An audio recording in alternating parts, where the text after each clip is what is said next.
ব্রাহ্মণবাড়িয়ায় রাতভর পিটিয়ে 5 সন্তানের জননীকে খুন করল পাষণ্ড স্বামী।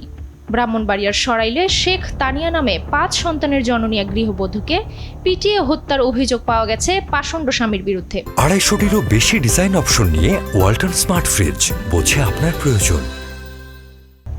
এর আগে সোমবার রাতভর তানিয়াকে পিটিয়ে মঙ্গলবার সারাদিন ঘরে আটকে রেখেছিল স্বামী উজ্জ্বল। সন্ধ্যায় 999-এ ফোন পেয়ে মুমূর্ষু অবস্থায় উদ্ধার করে হাসপাতালে পাঠালে রাত 10টার দিকে ব্রাহ্মণবাড়িয়া 250 শয্যা বিশিষ্ট জেনারেল হাসপাতালে চিকিৎসাধীন অবস্থায় ওই গৃহবধূ মারা যায়।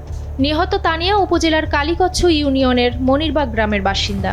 নিহতের বড় মেয়ে জয়া বলেন, সোমবার রাতে তার বাবা উজ্জ্বল ঘরে এসে দরজা বন্ধ করে ধারালো বস্তু দিয়ে রাতভর তার মা তানিয়াকে পৈশাচিকভাবে নির্যাতন ও পিটিয়ে রক্তাক্ত করেন।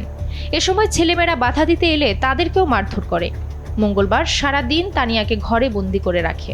পরে জয়া 999-এ ফোন দিয়ে পুলিশকে অবগত করলে পুলিশ ঘটনাস্থলে এসে তানিয়াকে আশঙ্কাজনক অবস্থায় উদ্ধার করে ব্রাহ্মণবাড়িয়া 250 শয্যা বিশিষ্ট জেনারেল হাসপাতালের সার্জারি বিভাগে ভর্তি করে। সেখানে তানিয়া চিকিৎসাধীন অবস্থায় রাত 10টার দিকে মারা যায়।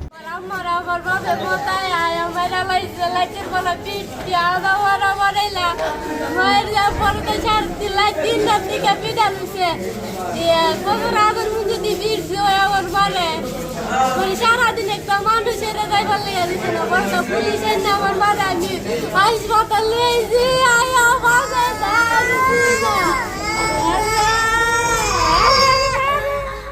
সরাইল থানার ভারপ্রাপ্ত কর্মকর্তা রফিকুল ইসলাম ঘটনার সত্যতা নিশ্চিত করে জানান, আমরা 999-এ খবর পেয়ে তানিয়াকে আহত অবস্থায় উদ্ধার করে হাসপাতালে পাঠাই।